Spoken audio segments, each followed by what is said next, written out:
ఇది నా వాక్యము. యోమ్ దెబిరీం 11వ తారీఖు 8వ నెల 2025వ సంవత్సరం. మన దేవుడు ఇస్తున్న చక్కటి మాట రాజులు రాసిన 2వ గ్రంథము 2వ అధ్యాయం 19వ వచనం. అంతటా పట్టణపు వారు, ఈ పట్టణమున్న చోటు రమ్యమైనదని మా ఏలిన వాడవైన నీకు కనబడుచున్నది గాని నీళ్లు మంచివి కావు. ఆ పట్టణం చూస్తే రమ్యమైనదిగా ఉందట, కానీ నీళ్లు మంచివి కాదట. దైవజనుడైన ఎలీషాతో అక్కడున్న జనం ప్రజలు చెప్తున్నారు. ఈరోజు ఒక వ్యక్తిని చూసి అతను చాలా మంచోడులా కనబడుతున్నారు కదండి, కానీ అతను హృదయం మంచిది కాదని చెప్తే అర్థం ఏంటి? అతడు మంచోడు కాదనే అర్థం.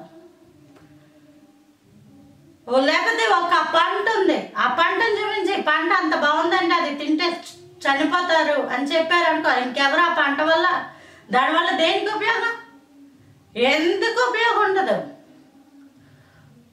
ఏమో మనం చూస్తే క్రూరమైన జంతువులు ఉంటాయి కదా, చూడడానికి ఎంత బాగుంటాయో, అలానే దగ్గరికి వెళ్తే మాత్రం అవి మంచివి కావు. ఓ సింహం ఉంటుంది, గ్రీటింగ్స్లోని ఇలాగ ఫోటోల్లోని చూపిస్తే బాగుంటుంది, అబ్బా సింహం ఎంత బాగుంది అంటాం, కానీ వెళ్తే సింహం మంచిది కాదు. నిన్ను గురించి కూడా జనాలు ఏమని మాట్లాడుతున్నారు అన్న విషయం జ్ఞాపకం ఉంచుకో. ఓ పట్టణం అంతా అంటుంది, ఈ పట్టణం చూస్తే రమ్యమైనదిగా కనబడుతుంది కదా, కానీ నీళ్లు మంచివి. అసలైనది ఏంటి? నీళ్ళే. ఇశ్రాయేలు ప్రజలు దేవునిని అడిగిన సందర్భంలో నీరు కూడా ఒక సందర్భం. జనులు త్రాగుటకు నీళ్లు లేనప్పుడు, నీళ్లు కావాలని అడిగినప్పుడు బండతో మాట్లాడగా బండలోంచి నీళ్ళు ఒకసారి వచ్చాయి. మరొకసారి బండతో మాట్లాడు అంటే మోషే చెయ్యెత్తి బండను కొట్టగా అందులోంచి కూడా నీళ్ళు వచ్చాయి. నీరు ప్రాణాలకు ఎంతో ఉపయోగం. నీరు త్రాగితేనే మనిషి బ్రతుకుతాడు, ఎందుకంటే మనిషిలో ఉన్నదంతా నీరే. మనిషి జీవితాన్ని, ఆ శరీరాన్ని నడిపించే దాంట్లో నీరు ప్రధానమైనది. అప్పుడే పుట్టిన పిల్లల కానుంచి ఇదిగో ఇప్పుడే చనిపోతాడన్న వ్యక్తి వరకు నీరు చాలా ప్రాముఖ్యం. అలాంటి నీళ్లు మంచివి కావట, నీళ్లు మంచివి కావు.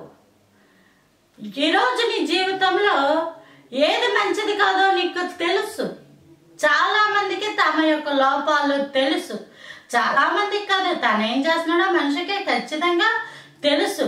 దాని విషయంలో హృదయంలో ఒక అవగాహన ఉంటుంది, నేను చేస్తున్నది మంచిది కాదు, కానీ ఎందుకు చేస్తున్నానంటే తప్పక చేస్తున్నాను, నా పరిస్థితులు ఎలా చేయించాయి, నా కాళ్ళ మీద కోపం ఉంది, ఇలా ఎన్నో చరిత్రలు కథలు చెబుతారు. కానీ మంచిది కాదు అంటే కాదంతే, దాన్ని నువ్వు ఎన్ని విధాలుగా వెనకేసుకొచ్చినా అది మంచిది కాదు.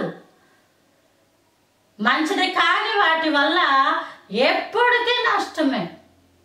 నీ జీవితం కూడా రమ్యమైనదిగా, పైకి అన్ని బాగున్నామన్నట్టు, పైకి ఏదో మంచివారు అన్నట్టు ఉంటారు, లోన చూస్తే మంచిది ఉండదు.